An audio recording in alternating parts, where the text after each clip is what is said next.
지난주 말씀에 이어서 지난주 말씀은 제목이 뭔지 아십니까? 직분의 현타가 왔다라는 제목으로 말씀을 같이 나눴습니다. 이번 주는 그 말씀과 거의 비슷한 내용이긴 하지만 조금 더 심각한 내용으로 번아웃이라는 것입니다.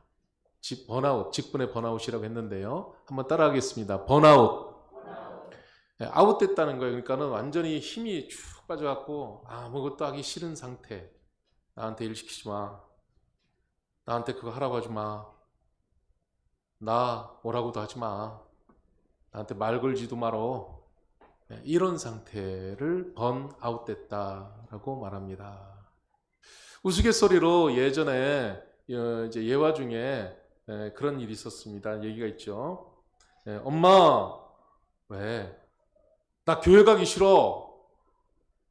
그래도 너는 가야지. 가기 싫어 나도 교회. 넌 담임 목사잖아. 라는 비유가 있죠. 담임 목사님도 교회 가기가 싫을 때가 있다는 게 번아웃된 상태를 말하는 것입니다. 우리가 인생을 살다 보면 또 신앙생활이 즐겁고 좋은 거라고 우리가 전도하고 말을 많이 하지만 때로는 신앙생활이 너무나 힘들고 어려워서 번아웃된 상태가 되기 때문에 아무것도 하기 싫을 때가 있습니다.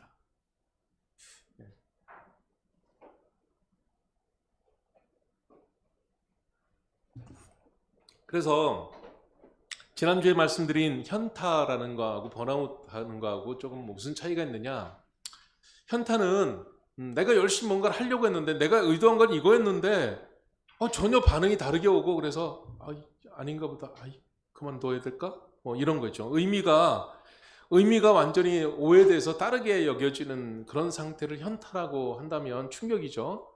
이제 번아웃이라는 것은 무력하게 되는 것입니다. 그러니까 의욕 자체가 상실돼 버리는 거예요. 아무것도 하기 싫다. 여러분, 번아웃이라는 것이 남 이야기가 아니라 요즘 시대를 살아가는 40대, 50대, 60대 남성들은 대부분 번아웃 상태라는 것. 나는 자연인이다 이걸 좋아하는 사람들은 거의 번아웃된 상태의 사람.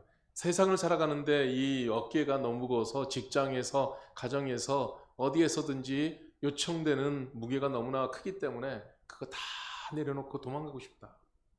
어디 산속에 올라가서 나 혼자 좀 살고 싶고, 일하고 싶으면 일하고, 놀고 싶으면 놀고, 안 먹고 싶으면 안 먹고, 먹고 싶으면 먹고, 그렇게 살고 싶다라는 생각이 있는 것. 이게 번아웃된 상태다 이것입니다. 그래서 이 현타를 가지고 이제 살게 되면은요, 현타가 오게 되면 아무런 것에 의미가 없어지니까 이제 이렇게 그러니까 뭐 일하고 싶지가 않은 거죠. 그리고 사람들 만나는 것도 싫고 만나면은 오해될 것 같고 그러니까 그리고 직분도 내가 뭐 그런 걸 감당해 그만두지 이런 마음이 이제 들게 되는 것입니다. 근데 번아웃이라는 것은요 어떤 상태냐면 이거는 번아웃은 세계적으로도 있는 겁니다. 이렇게 세계보건기구가 공식적으로 이제 정의해서 만들어낸 것이 있습니다. 번아웃은 정서적으로 고갈된 상태다. 그러니까 정서적으로 좀 마음이 푸근하고 풍요로워야지 누군가 옆에 와서 인사라도 하고 말 한마디 하면 반가워 막 이렇게 되는데 정서적으로 아주 고갈돼 있어요. 씨가 말랐어요. 물이 없어요. 그래가지고 뭐 말하고 싶지도 않고 짜증 안 나고 왜 인사해 나한테 왜 나한테 말 걸어 인사도 하지 마 이런 상태가 되는 거죠. 번아웃된 상태입니다. 그리고 냉소적이 됩니다. 항상 비판적이죠. 누군가 와서 나를 웃으면 나한테 반갑게 인사하면은 저기 무슨 왜 저러는 거야? 이제 오해를 하는 거죠. 자꾸만 냉소적으로 바라보게 되고 그 다음에 자신감이 떨어집니다. 자신감이 탁 떨어져서 나는 아무것도 할 수 없어. 내가 하는 건 안 될 거야. 내가 애써봐야 뭐 되겠어? 이런 상태. 이것이 번아웃된 상태라는 것입니다. 그래가지고 에너지가 고갈되고 힘이 다 빠져버린 그런 일들이 하루 이틀 사흘 한 달 1년 이렇게 이어져가는 상태. 번아웃된 사람들은 이런 말을 많이 합니다. 나 너무 지쳤어. 너무 힘들어. 나 녹초됐어. 진이 빠졌어. 몸이 천근만근이야. 힘이 하나도 없어. 배터리가 방전된 것 같아. 나도 모르게 이런 말들이 자꾸 나오면 이것은 번아웃된 상태다라는 것입니다. 성경에 보면 오늘 우리가 베드로 전서의 5장의 말씀을 읽었는데 베드로가 요한복음 21장에 보면은 예수님을 절대로 부인하지 않겠다고 했지만 큰 소리를 쳤지만 예수님을 3번이나 부인을 했습니다. 그렇게 되니까 여러분 큰 소리라도 안 쳤으면 좀 그렇지. 근데 큰 소리까지 뻥뻥 쳤거든요. 그리고 수제자라고 늘 했고 늘 앞장서고 했는데 그 중요한 자리에서 이미 예수님께서 말씀해 놓으셨는데도 불구하고 예수님을 3번이나 부인했어요. 그러니까 자기가 얼마나 이 자책감, 현타가 왔겠죠. 이것을 넘어서 이제 번아웃이 된 상태입니다. 번아웃이 됐으니까 하는 말이 뭐냐면은 나는 물고기 잡으러 갈 거야. 이 지금도 갈릴리 호수 저 위쪽으로 가보면 베드로의 집인데 원래 베드로 장모님의 집입니다. 거기가 이제 있는데 그 바닷가야. 이제 제가 거기 가서 저도 그 심정을 알기 때문에 이제 그 바닷가에 앉아서 그것을 묵상해 본 적이 있어요. 베드로가 정말 앞장서서 나서서 막 어떤 일을 한다고 했는데 예수님 부인한 다음에 나 물고기나 잡으러 갈 거야. 그러면서 와가지고 그 바닷가에서 물고기가 잡히겠어요? 물고기 잡을 정신이 있겠어요? 뭐 의욕도 없죠. 뭐 안 하면 안 되니까 뭔가를 해야 되니까 그래서 가서 물고기는 잡는데 정신은 나가 있고 이런 상태로 있는 번아웃된 베드로의 상태. 미리 말씀을 드리자면 번아웃에서 벗어나는 것은 뭔가를 가서 책망하는 것으로 되는 게 아니고요. 예수님이 하신 방법입니다. 예수님 찾아와가지고 베드로에게 음식을 차려줬어요. 좀 쉬게 만들어줘야 돼요. 그런 다음에 베드로에게 야, 너 정신 차려 임마. 똑바로 살아. 너 왜 그래? 야단친 게 아니라 예수님이 질문하신 것은 뭐냐면 네가 나를 사랑하느냐. 사명감, 살아야 될 이유 이것을 다시 회복시켜 주신 겁니다. 그래서 베드로가 살아났어요. 그러니까 번아웃된 상태에서 살아날 수 있는 유일한 길은 2가지를 병행해야 되는데 좀 쉬게 해줘야 되는 것 하고요. 근데 쉬는 것으로 되는 게 아니라 사명감을 회복해야 되는 겁니다. 네가 나를 사랑하느냐? 그러면 내 양을 치라. 내 양을 먹이라. 내 양을 돌봐라. 라는 것이죠. 우리 성도들도 신앙생활하다가 번아웃이 될 때가 있습니다. 내가 왜 교회를 다니지? 왜 하필이면 내가 이 교회를 다녀야 되지? 내가 왜 이 직분을 맡아야 되지? 왜 나만 이 일을 해야 되지? 베드로처럼 은혜가 부족해서가 아니라 이제 내게 사명감이 이제 희미해진 거죠. 그렇기 때문에 이런 모든 일들이 이제 우리에게 오게 되는 것입니다. 자신을 바라보면서 베드로가 상처가 있었고 실패가 너무 생생했고 너무 자기에 대한 자책이 너무나 많았기 때문에 이제 이렇게 번아웃되어 있는데 예수님은 그런 베드로를 찾아오셔서 책망하거나 또 야 한번 따져보자. 너 예전에 내한테 말한 거 있잖아. 왜 말한 거대로 안 살고 너 왜 그래? 하면서 말씀해 주신 것이 아니라 정체성을 회복시켜 주신 거죠. 네가 날 사랑하느냐? 이게 중요한 거죠. 우리가 살아가다 보면요 가끔 그런 생각이 있습니다. 아무것도 하고 싶지 않다. 그냥 들어누워서 쉬고 싶다. 누워만 있고 싶다. 그래서 이게 완전한 찐자유다 이렇게 말을 합니다. 사람들은요. 근데 한번 해보십시오. 이게 아무 일도 안 한다는 거. 자, 앞으로 제가 볼 때 한 10년, 15년만 지나면 그런 세상이 올 겁니다. 제가 요즘 이제 우리 교회 직분 이런 것도 있기 때문에 이제 지방에도 협조해야 되고 그래서 여러 가지 일들이 있는데 AI 시대가 됐잖아요. 그래서 목사님들도 이것을 너무 등한히 하면 안 되기 때문에 지방적으로 이런 교육을 했습니다.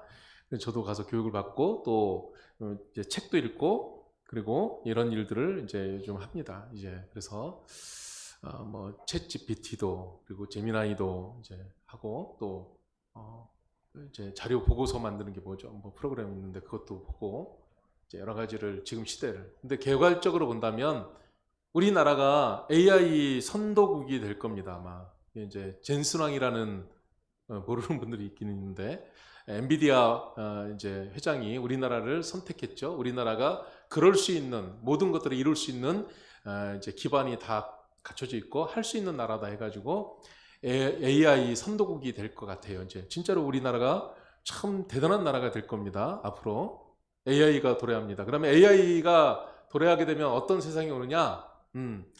노동하는 거는 다 기계들이 하고 이제 컴퓨터가 하고 뭐 다 할 겁니다. 힘든 거, 반복적인 거. 그래서 사람들은 뭐를 하느냐? 창조적인 거, 또 의미 있는 거, 뭐 예술가, 뭐 대단한 이런 거, 머리 쓸 수 있는 거, 컴퓨터가 하는 정도가 아니라 사람만이 할 수 있는 일들, 이것만 사람들이 하게 됩니다. 근데 그게 보통 사람들이 다 할 수 있느냐는 거죠. 아니라는 거예요. 특별한 사람들, 창조적인 사람들, 예술가들, 그런 사람들이죠. 그래서 이제 이게 아주 빈익빈 부익부, 그러니까 그런 사람들은 대단해지고 더 부자가 되고 더 엄청난 사람들이 되고, 일반 사람들은 그럼 어떻게 되느냐? 일반 사람들에게는 혜택이 주어진다는 겁니다. 그래서 그런 AI 시대에서 혜택, 그러니까 기계가, 그리고 이제 뭐 에너지도 엄청나게 많을 테니까, 그래서 다 농사 짓는 거 거의 공짜, 뭐 지금은 품값을 주는데 그런 거 별로 돈 안 들이고, 나라에서 뭐 국가 한 개인의 로봇 한 대씩은 다 줄 수도 있고요. 뭐 이렇게 돼서 세상 살기 편해진다는 거죠. 그리고 살아가는데 돈 열심히 안 벌어도 돼요. 기본소득이라는 게 이제 앞으로 주어질 겁니다. 아마. 그래서 살아가는 모든 사람들, 국민들에게는 기본적으로 살아갈 수 있도록 돈을 주는 거예요. 예. 그러니까 일 안 해도 돼요. 앞으로 시대는. 안 해도 되는 거죠. 근데 한편으로 보면 그렇게 살면 뭐예요? 인생을 살아가는 의미가 있나요? 밥만 먹고 사나? 기본소득을 다 챙겨준다고 하면 그게 전부인가? 이제 이런 고민들이 생기게 되는 거죠. 신난다. 기본소득 다 준다니까 나 그거 가지고 전 세계 여행해야지. 전 세계 여행하는 게 안 한 사람에게는 의미가 있고 대단하지만 해보면은 뭐 별겁니까? 해보면 그거 한다고? 자, 우리가 인생을 살아가면서 모든 일들이 마찬가지라는 거죠. 좀 쉬고 싶고 안 하고 싶고 다 그런데 그게 전부가 아니라는 것입니다.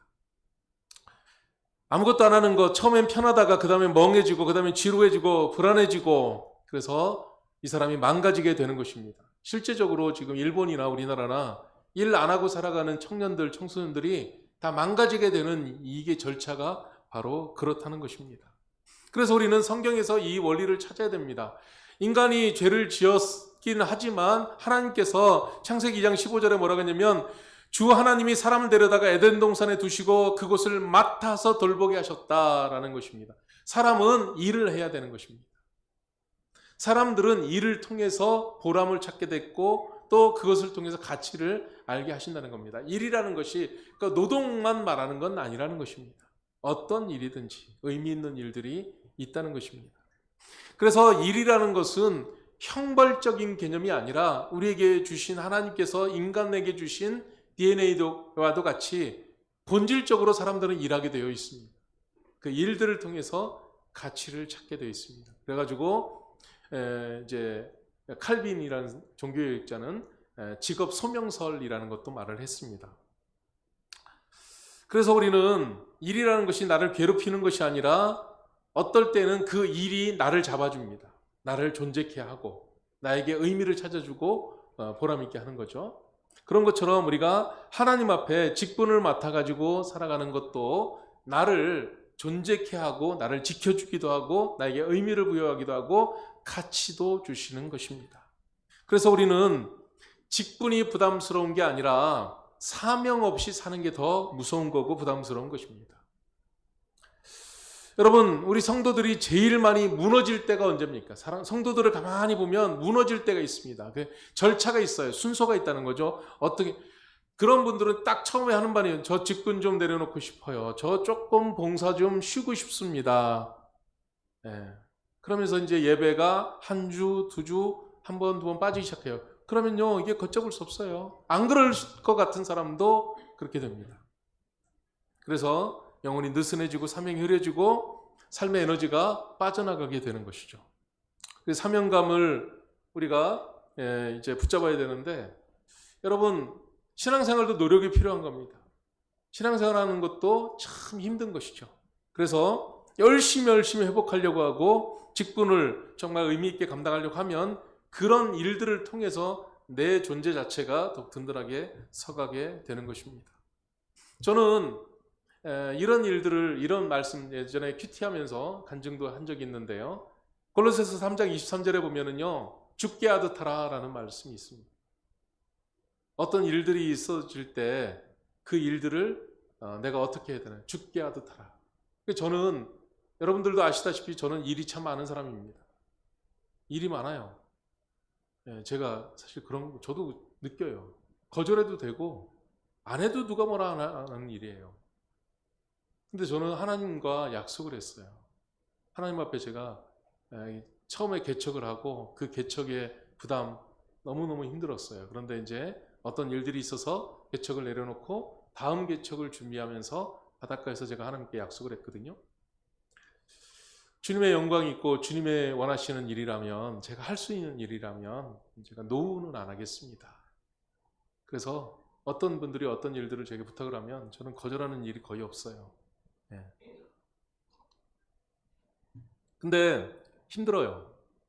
그렇지만 저는 그런 일 하나하나를 죽게 하듯 하라라는 말씀에 저에게 주신 말씀이라 생각하고 이제 감당해 나가고 할 때가 있습니다. 그런데 그때는 힘들지만 그런 일들을 하게 되면 그 이후에 하나님께서 저를 세워가시는 일들이 있게 되는 것을 느낍니다. 교회에서 직분을 맡을 때 부담감이 있는 것은, 이거는 부인할 수가 없는 거죠. 직분을 맡으면서 부담감이 없다? 이거는 그런데 그 직분을 맡게 되면요, 우리 마음 한켠에는 두 가지 마음이 이제 양쪽으로 갈라지는 것 같습니다. 그래갖고 한쪽에서는 뭐냐면, 야, 내가 이걸 맡았으니까 열심히 한번 감당해 봐야지. 내가 부족한 게 많지만 성실하게 최선 다해 봐야지 하는 마음이 있는 반면에, 또 한쪽에서는 왜 하필이면 나한테야? 아유, 나도 좀 쉬고 싶은데. 교회가 쉬고 평안하려고 오는 거지, 내가 교회가 일하러 오는 곳이야? 이런 생각도 들 수가 있다는 것입니다. 그래서 우리가 이제 많은 말들을 합니다. 어떤 이제 교회 다니는 성도들 대부분이 하는 말들이 있습니다. 시간이 너무 없어요, 저. 일하고 싶지 않다는 거죠. 제가 하면 실수할 것 같아서 못하겠습니다. 괜히 책임만 늘어나는 것 같아요. 제가 해서 사람들 앞에 상처가 될 것 같으니까 못하겠어요. 그냥 조용히 신앙생활하고 싶어요. 여러분, 우리는 두 가지 마음이 있죠. 쓰임받고 싶다는 마음도 있지만 또 안 하고 싶다라는 마음도 사실 있습니다. 근데 정말 더 중요한 건 뭐냐면, 회사는 안 하고 싶다고 안 할 수가 없잖아요. 왜요? 봉급을 돈을 받아야 되니까 보상이 주어지잖아요. 그러니까 가서 하는 거예요. 싫어도 하는 거고, 힘들어도 하는 것이고. 가정도 내가 지켜가야 되잖아요. 가정도 지켜가야 되니까 힘들어도 어려워도 감당하고, 또 사랑하는 자녀들이고 사랑하는 식구들이니까 하는 거죠. 근데 교회는 그게 아니죠. 뭐 돈을 주는 것도 아니고, 무슨 당장 눈앞에 무슨 보상이 있는 것도 아니고, 그래서 더 힘들다는 것입니다. 이 번아웃은 특별한 사람에게만 있는 게 아닙니다. 대부분의 사람들에게 다 있습니다. 여러분, 침례요한도 번아웃이 왔잖아요. 처음에는요, 침례요한이 회개하라 하니까 수많은 사람들이 다 따라다니니까 얼마나 좋겠어요. 그래서 막 따라다녔는데 어느 순간 예수님이 오셨어요. 그랬더니 자기 제자들도 그리 가버려요. 자기 제자들도 다 예수님한테 가버렸어요. 이런 상태, 이런 일을 일어나면은 번아웃이 안 올까요? 오죠. 그래도 그때 침례요한은 믿음으로 잘 견뎠죠. 저분은 흥해야 되고 나는 쇠하여야 된다. 다윗도 흔들렸고 베드로도 번아웃이 있었습니다. 모세도 번아웃이 있었어요. 모세가 왕궁에서 자라가지고 대단한 사람이었습니다. 그래가지고 참 잘난 척 했었다가 동족을 때려 죽여서 도망갔죠. 그 40년 미디안 광야 생활을 한 다음에 하나님이 부르셨어요. 부를 때에 모세가 뭐라는지 아십니까? 저는 말이 둔한 사람입니다. 안 하고 싶다는 거죠. 자, 여러분, 예레미야서를 읽어보면은 나는 아이라 그랬어요. 나는 아이라. 나한테 맡기지 마십시오. 나는 어린애 같은 사람이에요. 나는 할 줄 몰라요. 왜 나한테 맡기시려고 합니까?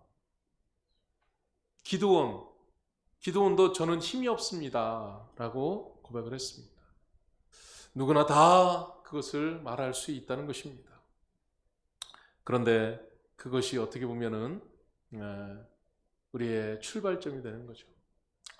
우리가 세상을 살아가면서 인정해야 될 게 많이 있습니다. 그렇습니다. 세상을 살아가면서 현대사회는요, 더 바빠집니다. 더 능력이 많아져야 되니까. 우리 뭐 다 아는 우리 식구들이니까. 우리 요즘 마들푸드 사장님 김정환 집사님 지난 주간에 아프다고 하니까 내가 마음이 아픈데요. 시간이 참 없을 것 같아요. 요즘 장사하고 이런 일들을 사업을 하고 하는 게 보통 경쟁이 심한 게 아니잖아요. 특히 한국에서. 그런데 그런 일들을 하기 위해서 교육도 받아야 되고 시대 변화가 너무나 빠르니까 그 순간순간 변하는 것들을 따라가야 되고 막 이런 일들이 많이 있잖아요. 그러니까 그 일들을 안 할 수가 없고 무게감이라는 게 이 부피가 인생의 부피가 이만큼 찾아온단 말이에요. 더 많아져요. 더 많아져요. 더 많아져요. 그러니까는 교회에서 신앙생활 할 때 이전에 이만큼 감당하고 이렇게도 능히하고 애써서 헌신해서 했는데 이게 감당하기가 어려워지는 겁니다. 이게 제가 제 느낌이 그래요. 모르겠어. 어떤지는 모르겠는데. 그 다음에 이제 우리가 또 직분이 때로는 이제 내가 할 수 있을까? 나에게 그런 능력이 있을까? 이런 생각들 우리를 짓누를 때가 있죠. 가끔 보면 교회에서 요만한 실수를 하면은요, 그거를 아주 날카롭게 탁탁 찍어서 비난할 때가 있습니다. 비난받을 때가 있어요. 근데 그것을 옆에서 보기만 해도 섬뜩합니다. 교회를 하면서 하나님의 일을 하면서 잘못할 수도 있는데 그것에 대해서 누군가가 뭐 싫은 소리하고 비난을 하게 되면은 아유 나한테도 누군가 그런 얘기 하는가 봐. 아유 내가 안 하고 말지. 나 괜히 한다고 했다가 나한테 그런 소리 하는 거 아니야? 이런 마음들이 있기 때문에 사실은 그 비난이 두려워서 하나님의 일을 하지 않으려고 할 때가 많이 있다는 것입니다. 또 실패를 이제 두려워할 때가 참 많이 있습니다. 그래서 사람들마다 내가 하면 완벽하게 잘해야 된다라는 생각을 해요. 다 누구나 다 거의 그럴 겁니다. 내가 맡으면 내가 잘해야지 라는 것이죠. 그런데 사실은 그러지 못할 때가 있죠. 그리고 이전에 있었던 어떤 상처들을 내가 예전에 누구한테 이런 일 때문에 받은 상처 떠오르면은 다시는 그런 자리에 가고 싶지가 않게 되는 것입니다.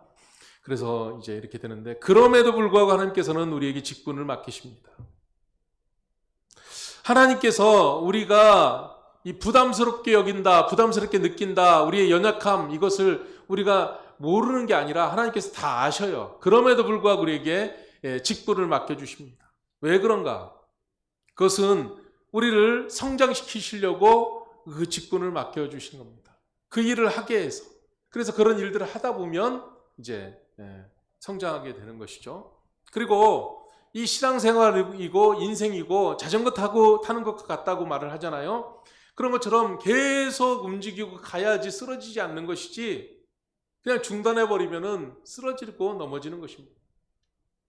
여러분 신앙생활이라는 것이 해도 되고 안 해도 되는 일입니까? 우리 주님과의 관계, 주님의 은혜를 가지고 하는 거. 그러면은 그 은혜를 갖다가 주님, 나는 구원은 받고 하나님의 사랑과 이런 은혜는 다 받고 그러면은 그 성경에 있는 말씀들을 내가 원하는 것만 착착 오려가지고 내 복음서를 한 장 따로 어디 만들어가지고 그것만 믿고 다닐 겁니까? 그것만 외우면서 다닐 겁니까? 성경은 전체를 믿어야 되죠. 그죠?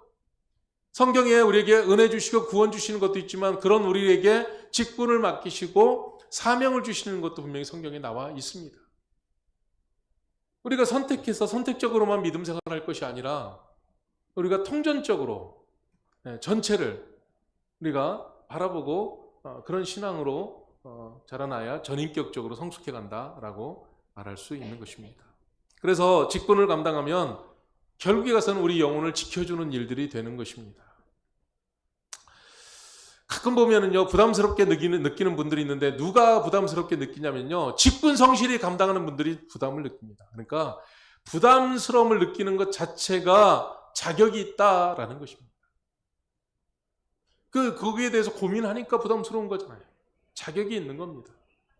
그래서, 이 책임감 있는 사람들에게 우리 하나님께서는 하나님께서 은혜를 주시는데 이제 우리가 길을 잘 찾아가야 돼요. 그래서 이 부담스러움 이런 것들 이것을 가지고 그냥 엉뚱한 길로 가다 보면은요 미혹되는 말 듣고 또 엉뚱한 이야기 듣고 그 길로만 가면은 이게 이제 번아웃이 되는 것이죠. 그래서 쓰러지고 마는 것이죠. 나홀로 짐지고 가다가. 그런데 그게 아니고 하나님의 부르심 앞에 성경 말씀으로 은혜로 잘 나가게 되면은요 하나님께서 그것을 회복시켜 주시는 것입니다.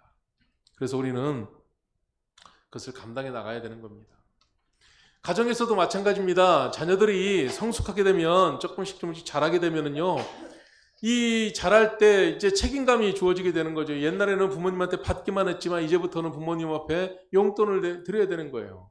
책임을 져 가야 되는 거죠. 그래서 나중에 조금 더 자라게 되면은 부모님이 아프면은 병원비도 내가 내야 되고 내가 모시고 가야 되는 것이고 집안에 무슨 일이 생기면은 그것이 이제 내 책임이 되는 것이고 그게 바로 역량이 커져가는 것이고 성숙해 가는 것이 되는 것입니다. 제가 어떤지 보면 나이가 60이 되고 이래도 엄마가 밥 사야 되고 자녀들이 뭐 할 줄 아는 사람들이 그러니까 하지 못하는 것을 봤어요. 그는 바보 같은 거예요. 자기가 자랐으면 부모님 위해서 밥도 살 줄 알아야 되고 또 뭔가를 할 줄 알고 그래야 되는 것이죠. 여러분, 이 직분이 부담스러운 이유 어떨 때는요 능력이 부족해서가 아니라 사랑이 식어서 그렇다는 것입니다. 그래서 우리 주님께서는 아까도 말씀드렸지만 베드로에게 너 그 이제 능력 없냐? 너 이제 그만둬 그러면 네가 수제자 자리 그만 내려놔. 이게 아니라 그런 말 물어보지 않으시고 너 잘났냐? 너 준비됐냐? 자격 있냐? 이런 거 안 물으시고 주님께서 네가 날 사랑하느냐? 이걸 물어보셨잖아요. 사랑이 회복되어야 됩니다. 주님에 대한 사랑. 그래서 이런 직분을 감당하면 이것은 이제 우리가 이런 비유를 생각해 봤어요. 요즘 많은 사람들이 운동을 합니다. 가서 운동을 해요. 운동을 할 바에야 가서 일을 하지. 그런 운동하고 일하고는 틀리다고 하더라고요. 그죠? 운동하고 일은 틀리답니다. 왜? 운동을 하라는 거죠. 근데 운동을 하면 힘들어요, 안 힘들어요? 운동하는 게 힘들어요, 안 힘들어요? 힘드니까 하지 마. 힘든 운동을 뭐하러 해? 건강하려면 운동을 해야 되는데 운동은 힘들어. 힘든 운동을 열심히 하면 건강해져요. 근데 이것도 교회의 직분 원리하고 똑같은 것 같아요.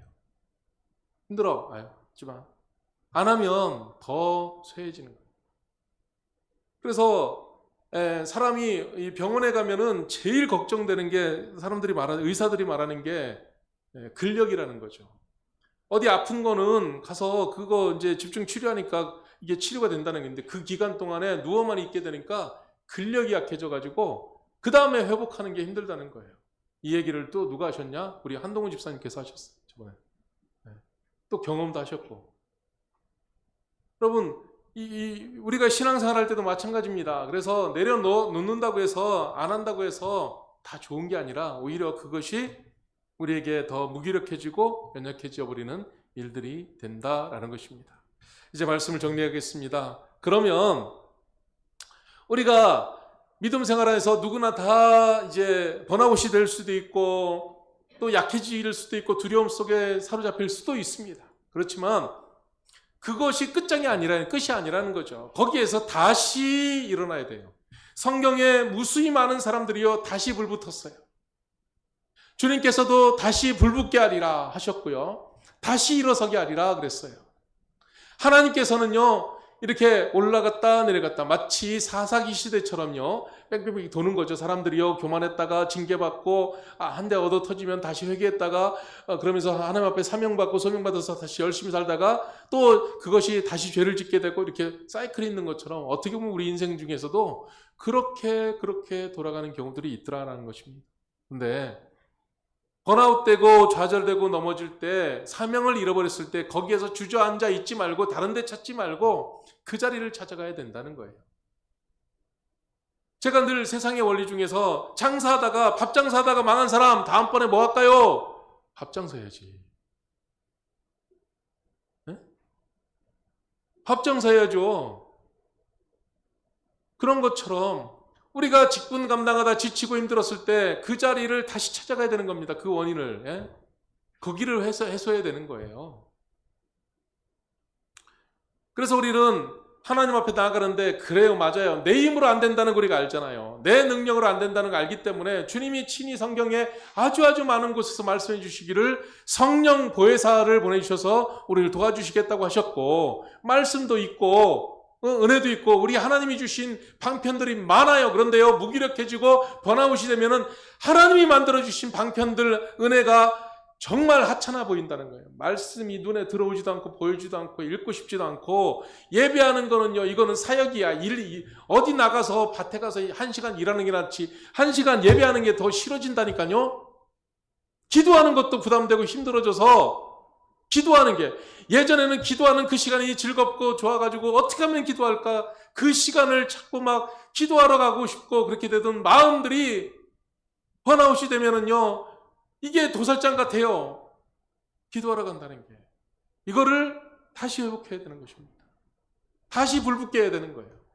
우리 능력으로 안 되는 것이고, 예, 불은 어떻게 돼요? 아니, 화목난로에다가 장작을 잔뜩 갖다 놨는데, 그러면은요, 그냥 불이 붙냐고요. 그냥 불이 붙냐고요.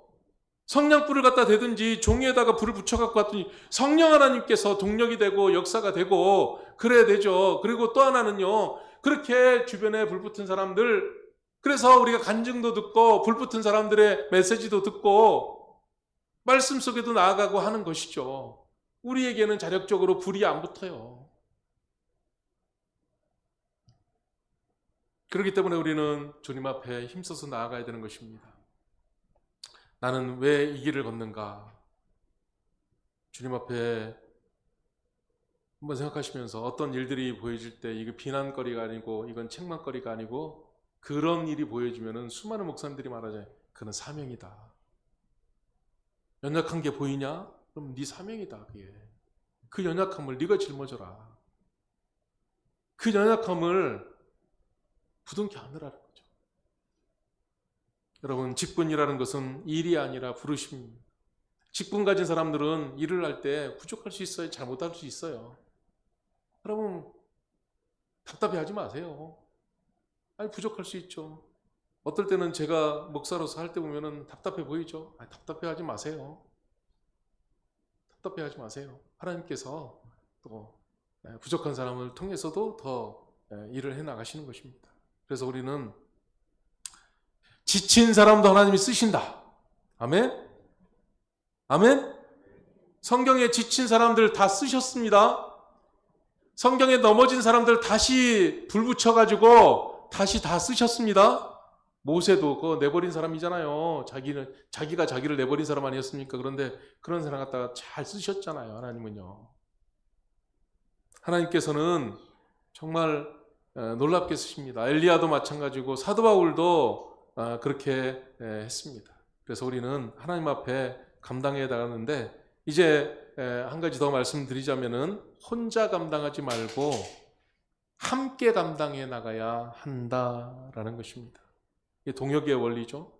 모세가 저는 말을 못합니다 이렇게 말을 했어요. 하나님 앞에 못하겠다고 했을 때 하나님께서 야, 그러지 말고 네 형 있잖아. 응?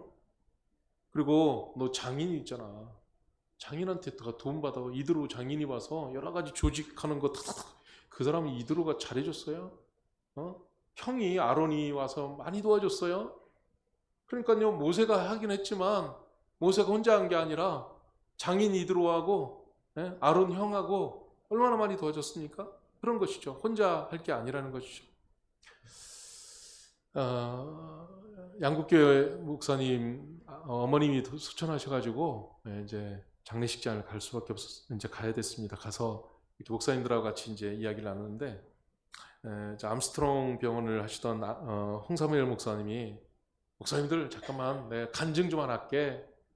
사실은 얼마 전에 홍사무엘 목사님의 형님이 돌아가셨다는 거예요. 그래서 그러세요. 그분이 어디냐면은 저 이리, 옛날 이리 있죠? 이리 있는 쪽에 신일교회라고 그 교회가 있는데, 이리 또 뭐 그쪽 있잖아요. 그쪽은 우리 침례교회가 옛날에 막 아주 처음 복음을 왕성하게 전한 곳입니다. 그래서 복음화율이 막 96%막 이래요, 교회만. 마을 사람들 다 교회 나오는 사람들 막 이런 되거든요. 근데 그 교회 신일교회에 형님이 장로님이셨다는 거예요. 형님이 장로님이셨는데 이 장로님이 소천을 하셨다는 거예요. 갑자기 심장에 앉아서 이제 소천을 하셨는데, 그래가지고 그 교회 장례식이 나서 이제 가 있는데 담임 목사님이 멍해가지고 번아웃이돼가지고, 아니 이 장로님이 돌아가시니까는 교회의 여러 가지 일들이 너무 충격이 되고, 그래서 이 장로님이 어떤 분이시냐면 그 나이가 많은데도 성가대 지휘를 했다는 거예요. 근데 이분이 풍이 오셨었대요. 그래가지고 손이 떨린대요. 이렇게 가만히 있어도. 이런 손으로 이제 지휘를 하는 거예요. 사람들은 뒤에서 모르는 사람들은 왜 저런 분이 저 해지? 저 사람만 해야 되나? 나이도 많은데 왜 저분이 해야 되나? 근데 이분은 돈이 많은 것도 아니고 뭐 풍족한 것도 아니고, 근데 늘 주님 섬기는 데 있어서 최선을 다한다는 거예요. 성실하게. 그래서 오래전부터 성가대지를 맡았는데 풍이 오거나 뭐가 오거나 그 일들을 끝까지 감당한다는 거예요. 그리고 교회에 여러 가지 일들이 있을 때 와서 교회 와서 뭐 마당을 쓸어야 되면은 뭐가 무슨 일이 있으면은 벌써 그분이 먼저 와서 하고 있다는 거예요. 이렇게 해서 이 홍사무엘 목사님이 말씀해 주신 게 뭐냐면, 장례식 내내 여러 번의 예배가 있었는데 그 예배 때마다 목사님께서 하시는 메시지 한 단어가 그 장로님 없어서 어떡하지? 성도들에게 이 이야기를 했답니다. 물론 여러 가지 평가가 있을 수 있지만 주님이 평가하시겠죠. 그런데 우리가 믿음 생활할 때에 우리 믿음의 자리를 우리가 지키려고, 그리고 그 자리를 감당해 나려고 노력해야 되겠습니다. 같이 기도하겠습니다.